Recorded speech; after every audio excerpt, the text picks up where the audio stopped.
كيف ما شفتوا رحنا في منطقة فاتح، ودائما في مدينة اسطنبول، المدينة الشهيرة كيف ما شفتوا في تركيا، كما تنقولوا المدينة الأكثر اكتظاظ بالسياح. المهم في هذه المنطقة الفاتح كما شفتوا هنايا كان الضفة الأوروبية وكاينه الضفة الآسيوية من اللي يقطعوا لها في هذه البخيرات هادو، والثمن تيكون تقريبا من 30 درهم. تكون واحد الجوله للضفه الاسيويه، وكاين عاوتاني اللي تيتوجهوا غير هنايا المناطق في الضفه الاوروبيه. المهم ان شاء الله حنا غادي نديروا واحد الجوله في الباخره، نقدروا نمشيو للضفه الاوروبيه بعض المناطق، ولا نقدروا نقطعوا الضفه الاسيويه. كما شفتوا هذا هو الجسر فينا اللي تيمشي التقسيم كما تنقولوا غير هنا في الضفه الاوروبيه. كيف ما شفتوا هنايا كاين هذاك برج غلطه اللي كاين في نهايه شارع تقسيم، شارع المليون كما شفتوا معنا في الفيديو اللي فات. المهم خليكم ان شاء الله اخوتي مع الاجواء اللي غادي نشوفوها ان شاء الله في داخل الباطو، والجوله في البحر ان شاء الله اللي نقدروا نتوجهوا لبعض المناطق هنايا في الضفه الاوروبيه اللي تتكون كما تنقولوا بالثمن تاعها. الا كنتي غادي تمشي مناطق الضفه الاوروبيه تتكون تتراوح ما بين 8 ليره حتى 12 ليره، ولا كنتي باغي دير جوله كما تنقولوا في الباطو تمشي كما تشوفوا هنا كاين هذا الجسر هذا الاول، وكاين الجسر الثاني موراه تيكون الثمن تقريبا 30 درهم. تكون واحد الجوله نتاع ساعه ونص بحال هكا 30 درهم. ولا بغيتي جوله نتاع 3 سوايع تيفوت داك الجسور كما تنقولوا وتيبقى 3 سوايع في وسط البحر، تيكون الثمن تقريبا تتراوح ما بين 100 و 120 ليره، هي تقريبا 130 درهم ولا 120 درهم كما تنقولوا. المهم نخليكم مع الاجواء هنا كما شفتوا الاجواء تكون عامره. اليوم الاحد تيكون كما تنقولوا الويكاند تيكون عامر ومليء بالسياح كما قلت لكم ديجا في الفيديو اللي فات. السياح من جميع الدول كما تنقولوا عرب واجانب كما تنقولوا من اوروبا ومن اسيا كما تنقولوا هنايا مخلطه في السياح. وهنا كما تنقولوا هذه غير الضفه الاوروبيه في منطقه تقسيم هذه اللي تشوفوا هنايا، والضفه الاسيويه هي ما تشوفوا من ذاك الجسر اللي من ليها تتقطع الضفه الاسيويه. كما قلت لكم الاثمنه راه معروفين، كاينين اللي ب 8 تتقطع هنا تكون عندك واحد الكارت ديال كارت اسطنبول ديال المحطه تتوجه فينا غير الضفات اللي كاينه في الضفه الاوروبيه كما تنقولوا المناطق اللي كاينه في الضفه الاوروبيه تقطع بالكارت اسطنبول اللي تشريها هنا ديجا، ولا تتقطع كما تنقولوا تيكي ب 8 دولارات. ولا بغيتي توجه للضفه الاخرى كما قلنا تتوجه لها ب 30 درهم ولا 120 على حسب الجولات اللي تدير. والمهم هذو هما جميع المعلومات اللي عطيتكم هنايا على حساب توجه للضفه الاسيويه والانشطه السياحيه اللي كاينه هنايا. وكيف ما شفتوا هنايا منطقه الشهيره هنايا فاتح، وكاين من اللور ايمينونو كما شفتوا في الفيديوهات السابقين المنطقه الشهيره، وكاين مسجد السليمانيه. المهم اخوتي نخليكم مع الاجواء هنايا نكتشفوا كاملين الضفه الاسيويه، ولا نقدروا نتوجهوا كما قلت لكم لشي منطقه في الضفه الاوروبيه. المهم نخليكم ما نطولش عليكم، خليكم مع السينماتيك وتشوفوا كلشي.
الطريق كما قلت كيلو 8 ليره تيديكم لبعض المناطق هنايا الضفه الاوروبيه.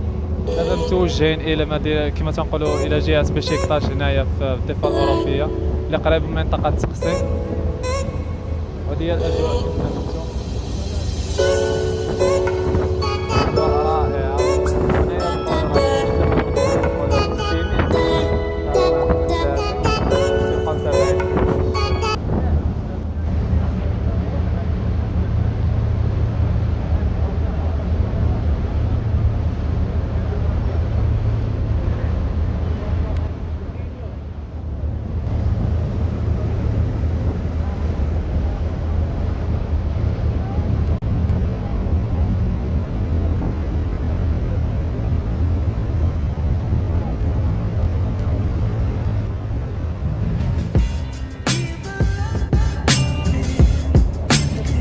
جولة رائعة خوتي. أنايا تيدير تقريبا 20 دقيقة بكم كما تنقولوا، ومسلمينونو لبشكتاش، وكاين عدة مناطق كما تنقولوا مور بشكتاش.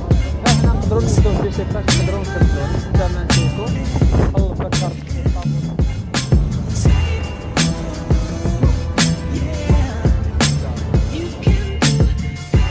الشرط الطيور هذه تحوم على الباخرة. الناس هنايا تيعطاو كما تنقولوا داك السيميز بحال الخبز، داير بحال الخبز.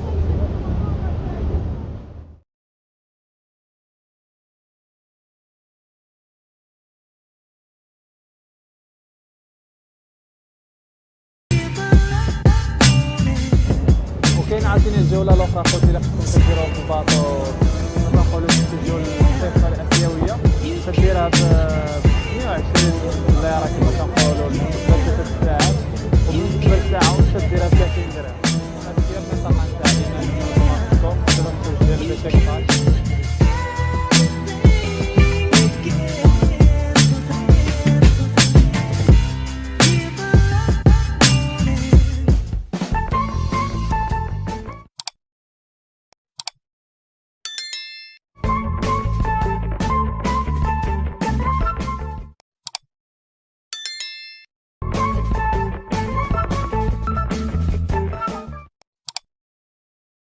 الأجواء داخل البحر كيف ما شفتوا خوتي، داخل الباخرة تكون عامرة بالناس كما تنقولوا عدة سيبوشاشات.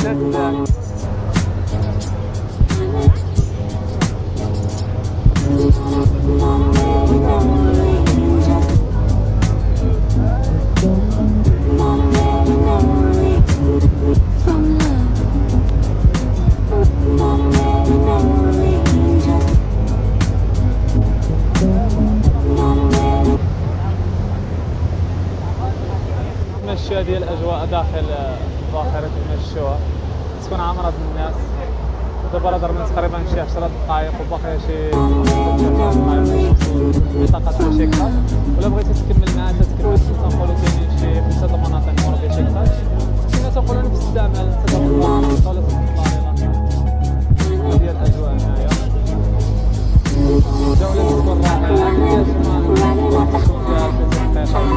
جولة تكون 30 درهم تكون فيها ساعة، باش تيكونوا عدة الباخرات هنايا كل وحدة وفين تتمشي.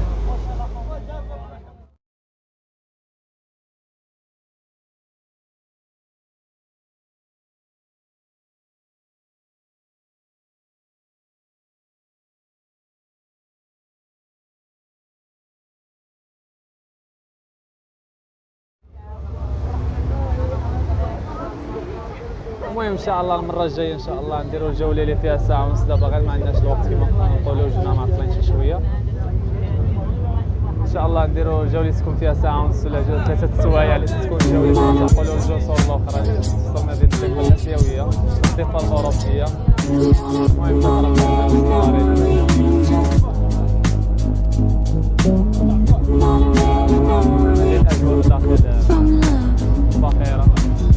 المهم هذا السي دي بي ديروا ديالهم ابوني انا سخونه.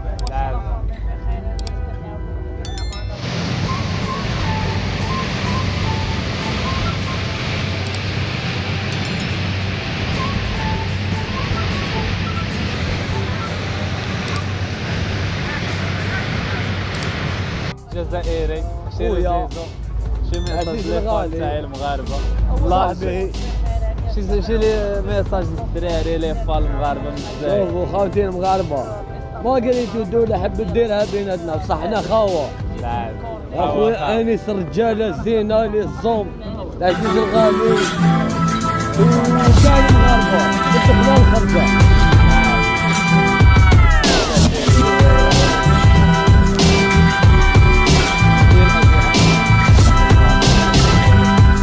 لاري الاولى وصلنا لها وباقي لاري كما تنقولوا 5 لي زاري باقيين.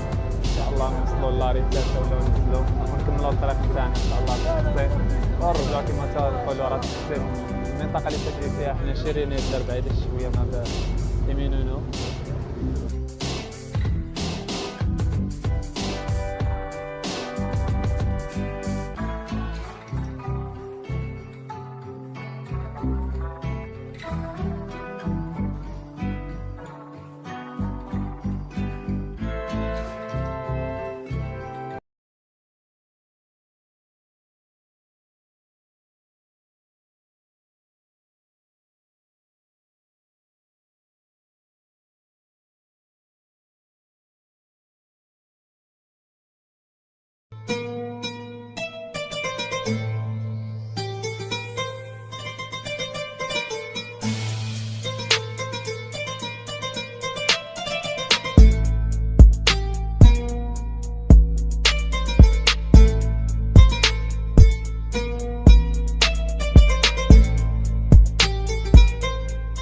كما خوتي ديال المنطقه الشهيره هنايا جسر بوسفور. هذا هو الجسر اللي تيفرق ما بين الضفه الاوروبيه والضفه الاسيويه. كما تشوفوا كاينين 3 الجسر هنايا في منطقه اسطنبول. كاين الجسر الاول، كاين الجسر الثاني هذا، وكاين باقي واحد الجسر واحد اخر. الضفه الاوروبيه والضفه الاسيويه كما تشوفوا هذا هو الفارق بيناتهم. جسر بوسفور الكبير اللي تعتبر من ثالث اكبر جسور في العالم حتى هو.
تنزل في لي زاري دابا بلاتي فوا شي شويه اجواء جد رائعه وفريمون كما تنقولوا ساهل اكثر من الثمن اللي دايرين له 8 ليرات دير هاد الجوله كامله. راه فريمون شي حاجه رخيصه وهذا الشيء هو اللي تيشجع الناس على كما تنقولوا على السياحه هنايا. هادو من الاثمنه كما تنقولوا الترونسبور بالنسبه للاكل بالنسبه بالنسبه لي زوطيل كلشي رخيص تقريبا هنايا، راك عارف كاينين عاوتاني المناطق اللي تيكونوا غاليين بزاف.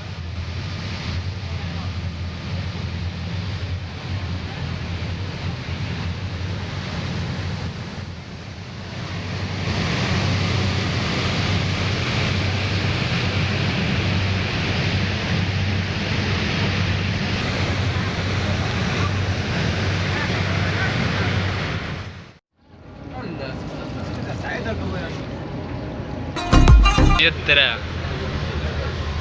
المهم ديال الاجواء داخل كما تنقولوا الباخره، وهذه شي غير الضفه كما تنقولوا الاوروبيه من منطقه لمنطقه. الجزائري جاي ما فين غادي زينو الجزائري شو غادي شو غادي؟ وديك انت غادي هذا غير حمق اخوتي غير الجزائري غادي. حمق ولكن رجول هو من البلاد نشوف لها الماضي بعدنا بزاف وخليها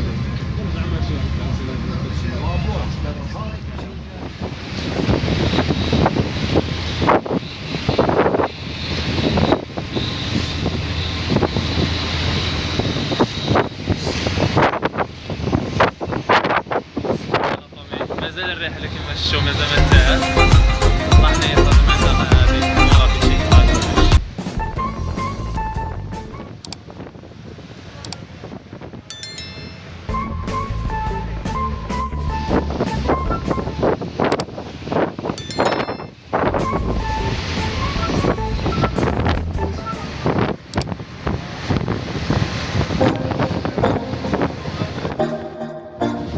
جسر كبير اخوتي، جسر معلق.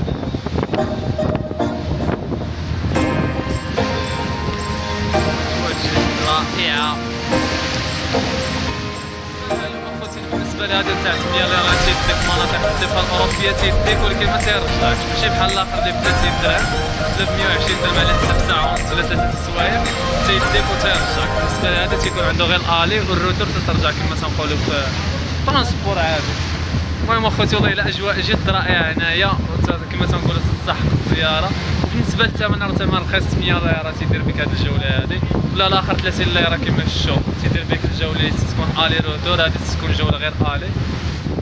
المهم هذه البلاصه هذه جد رائعه يعني هذه المنطقه على جانب واد بوسفور، الواد الشهير الذي يفصل بين المنطقه الاسيويه والاوروبيه كما شفتوا. والله اجواء جد رائعه. تقدر ما تبان لكمش التليفون حقاش كيما تنقولوا الكاليتي نتاع التليفون شي شويه ناقصه، ولكن فريمون بغيت اي واحد اخوتي جا لاسطنبول يدير هاد الجوله هادي باسكو فريمون تستاهل الزياره كما تنقولوا هاد المناطق. على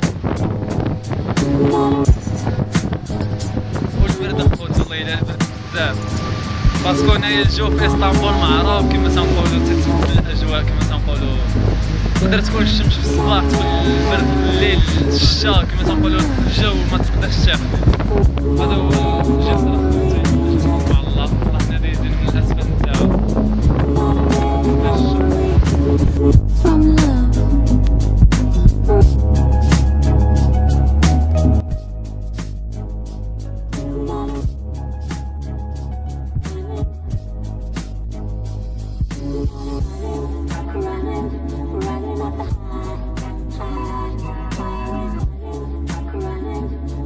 الجسر اخوتي مباشرة كيف ما شفتوا، والبرد الليل البرد اخوتي هنا. المهم خوتو هاد الجسر هذا ندخلو لداخل نرجعو لبلاصتنا. بغيت غير نصور لكم الاجواء كما قلت لكم قبيله ملي تيبغي يطلع الظلام تكون الاجواء جد رائعة، سيرتو ملي تيكونوا الضوا شاعلين الجانب تاع الواد كما تنقولوا الضفة تاع الواد بوسفور. المهم احنا كنا الجسر قلنا البرد اخوتي هنايا رجعوا لداخل كانت الباخره.